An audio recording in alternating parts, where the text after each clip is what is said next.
దేవుని యొక్క వాక్యము నుండి ద్వితీయోపదేశకాండము 30వ అధ్యాయము. బైబిలు తెరచి చూడాలని కోరుతున్నాను. ద్వితీయోపదేశకాండము 30వ అధ్యాయము 19, 20 చరణాలు ఒకసారి మనం చదువుకున్నట్లయితే అందులో దేవుని యొక్క వాక్కును మనం ధ్యానించుకోవచ్చు. నేను చదువుతున్నాను. సమూయేలు గారు ముయ్యట్లో పెట్టండి. నేడు జీవమును మరణమును, ఆశీర్వాదమును శాపమును నీ ఎదుట ఉంచి భూమ్యాకాశములను మీ మీద సాక్షులుగా పిలుచుచున్నాను. నీ పితరులైన అబ్రహాము, ఇస్సాకు, యాకోబులకు ఆయన ప్రమాణం చేసిన దేశంలో మీరు నివసించినట్లు యెహోవాయే నీ ప్రాణమునకును నీ దీర్ఘాయుష్యునకును మూలమై ఉన్నాడు. కాబట్టి నీవును నీ సంతానమును బ్రతుకుచు నీ ప్రాణమునకు మూలమైన నీ దేవుడైన యెహోవాను ప్రేమించి ఆయన వాక్యమును విని ఆయనను హత్తుకొనున్నట్లు జీవమును కోరుకొనుడి. ఇది ఈ 2 వచనాల్లో చక్కటి మాట వ్రాయబడి ఉంది. మనందరికీ తెలుసు, చదువుతున్నాము. ఇక్కడ ఒక ప్రత్యేకతను మనం గుర్తించడం కొరకై ఈ మాటలు మీకు మీ ముందు ఉంచడం జరిగింది.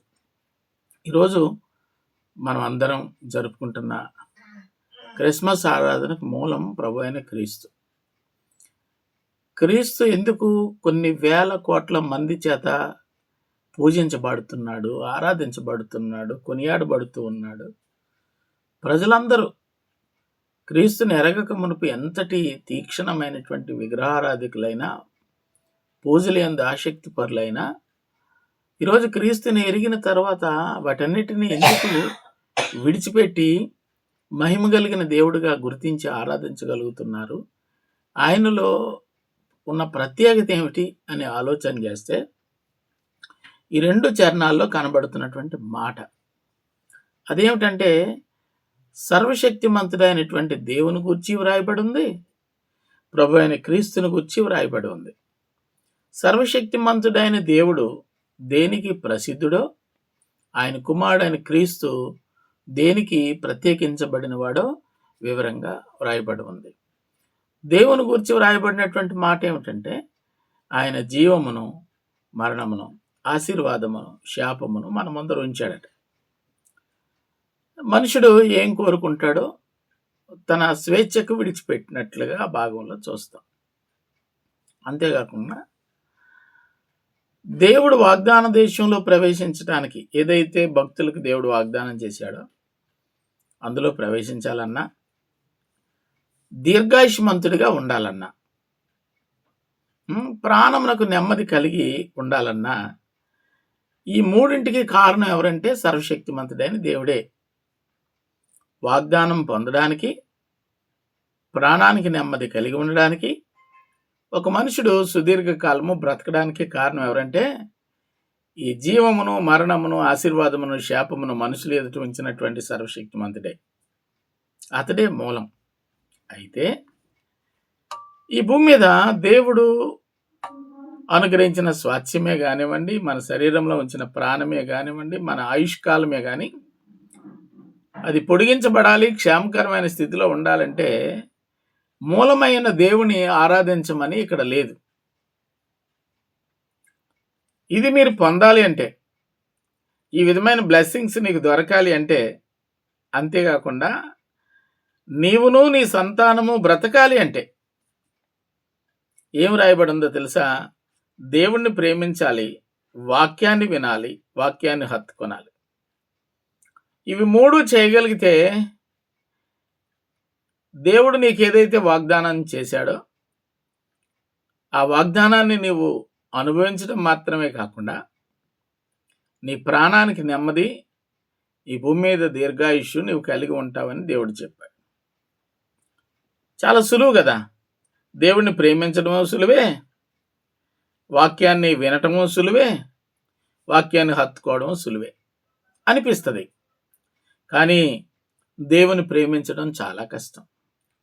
దేవుని ప్రేమించడం ఎలా కష్టం అంటే, దేవుడు యేసుక్రీస్తు వారు చెప్తారు కదా 20వ అధ్యాయంలో యోహాను సువార్తలో, 21 అధ్యాయంలో 20వ అధ్యాయంలో నీవు నన్ను ప్రేమించుచున్నావా, నీవు నన్ను ప్రేమించుచున్నావా, నీవు నన్ను ప్రేమించుచున్నావా అని ముమ్మారు అడిగాడు.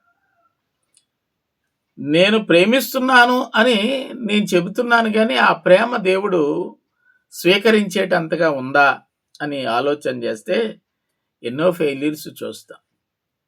షోలమతి కూడా నేను నా ప్రియుని దానను అని చెప్పింది. ఓ ఎంత మంచిదానివో, నీ ప్రియుని అంతగా ప్రేమిస్తున్నావు అని జనాలందరూ అనుకున్నారు.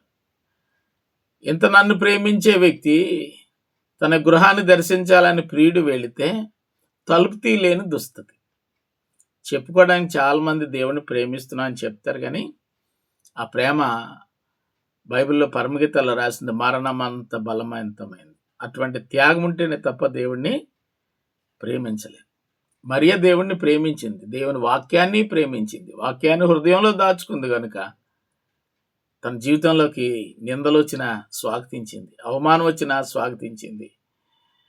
ఎంత భయంకరమైనటువంటి పరిస్థితులు గుండా వెళ్ళడానికి ఆమె సాహసించిన అనుభవాలు మనం చూస్తే అర్థమవుతుంది ప్రేమ అంటే త్యాగంతో కూడినటువంటిది అని. వాక్యం మనం వింటాం, ఈ చెవితో విని ఆ చెవిలో విడిచిపెట్టేస్తాం. బైబిల్లో రాయబడి హెబ్రీయులకు రాసినటువంటి పత్రికలు కనబడుతుంది, మనం విన్న వాక్యము అపవాది ఎత్తుకుపోవడానికి ఎప్పుడు ప్రయత్నం చేస్తూ ఉంటాడు. 2వ అధ్యాయం 1వ వచనం. కాబట్టి మనం వినిన సంగతులు కొట్టుకొని పోకుండా ఉండేటట్లు కూడా జాగ్రత్తగా ఉండాలి. వాక్యాన్ని హత్తుకోవాలి. వాక్యమే నా దేవుడు, వాక్యం నా గుండెల్లో ఉండాలి, నా నుదిట బాసికం వలె ఉండాలి. ఇవన్నీ మాటలు చెప్తాం, కానీ ఒకనొక సమయం వచ్చేసరికి ఫుల్గా 102 డిగ్రీలు జ్వరం వచ్చింది అనుకోండి, ఆ పక్కోడు చెప్తాడు ఇది మందుల వల్ల తగ్గదమ్మా, పక్కింటికి వెళ్ళి అప్పారావు ఉంటాడు పువ్వం కట్టించుకుంటే పోద్ది. అందరూ తెలిసేటట్టు వెళ్తే కొంచెం కష్టమని, అమ్మ నేను వెళ్తే బాగోదు కానీ నా పేరు చెప్పి ఇది కొంచెం ఆ దూది పిక్కలను మంతరించి ఇమ్మని దిగదుడిసి ఇస్తాను, వెళ్ళి తెచ్చుకొని తీసుకురా అమ్మ అంట. అంటే ఏమైనట్టు? వాక్యం హృదయంలో ఉందని చెప్పుకుంటాం, కానీ లోక సంబంధమైన పరిస్థితి కొంచెం పొంగినీళ్ళు దిగదుడిసేయమ్మా అంట. ఇలా ఇవన్నీ లోక సంబంధమైన కార్యాలే మనం చేస్తాం. పైగా భర్త బయటకు వెళ్ళేటప్పుడు ఏమండి నీ ఎదురు బాగోకపోతే ఏమవుతుందో, నేను సంజన్నగా వచ్చేస్తాను, నాకు ఎదురుగా మీరు వెళ్ళండి. ఇక్కడేదో ఈవిడ అదృష్టవంతురాలైనట్టు, ఈవిడ పిల్లలేదో అదృష్టవంతురాలైనట్టు, ఈవిడ ఎదురైతే ఇంకే కీడు రానట్టు. ఏమవుతుంది? ఇలాంటి కార్యాలన్నీ చేసేవాళ్ళ హృదయాల్లో దేవుని వాక్యం ఏమవుతుంది అంటే ఉందా అంటే కనుచూపు మేరలో కనబడలేదనే చెప్పాలి. ఎందుకు సాధ్యం అవ్వట్లేదు? ఇదన్నీ నా జీవితంలో వాక్యము హృదయంలో నిండుకొని ఉండాలని ఆశ అయితే పడుతున్నాము, వాక్యాన్ని ప్రేమించాలనే మనసు అయితే ఉంది, వాక్యం మనకు మూలమైన దేవుని యొక్క సాన్నిధ్యంలో గడపాలని ఆశ ఉంది. ఎందుకు సాధ్యం అవటం లేదు అంటే సాధ్యపరచమని ఈ చివరి మాటలో రాయింది, సాధ్యపరచమని జీవమును వేడుకోవాలట, కోరుకోవాలి. జీవమనగా నేనే మార్గమును సత్యమును జీవము. ఇవన్నీ నా జీవితంలో నేను చేయగలగాలి, సమర్థుడిగా నేను ఉండాలి అంటే దానిని చేయగలిగిన వాడు క్రీస్తట. ఈరోజు మనందరి కొరకు భూమి మీద పుట్టిన బాలయేసుగా పూజింపబడుతున్నవాడు దేవుడు ఈ లోకంలో అనుగ్రహించినటువంటి వాటినన్నిటినీ మానవుడు స్వతంత్రించుకోవడానికి, వాటిని పొందడానికి, యోగ్యుడిగా మార్చబడ్డానికి ఈ క్రీస్తుని వేడుకోవాలి. లోకంలో ఎంత గనుడైనా, ఎంత జ్ఞాని అయినా, ఎంత గొప్ప పాండిత్యం కలిగిన వాడైనా, వాడి విడుదల, వాడి విమోచన, వాడు ఈ జీవమును చేరుకోవడానికి కారణం ఎవరంటే క్రీస్తే. ఖచ్చితంగా క్రీస్తు ముందరికి వచ్చి మోకరించి చేతులు జోడిస్తేనే తప్ప వాడి జీవితంలో విడుదల లేదు. అటువంటి ఘనమైన స్థానంలో ఉన్న క్రీస్తును ఈరోజు విశ్వాసిగా ఆయన బిడ్డవని చెప్పుకుంటూ మనం ఏ మేరకు ఆరాధిస్తున్నాం ఎప్పటికప్పుడు చెక్ చేసుకొని సరియైన రీతిలో ప్రభా నిన్ను సేవించలేకపోతున్నావు, నీ స్థానం ఇంత గొప్పదని నేను గ్రహించలేకపోతున్నానని ఒప్పుకొని ప్రభు పాదాలు పట్టుకొని ముందుకు సాగడానికి ఇష్టపడితే కనికరం కలిగిన వాడు హక్కునకు చేర్చుకుంటాడు. దేవుడి మాటలను దీవించిన గాక.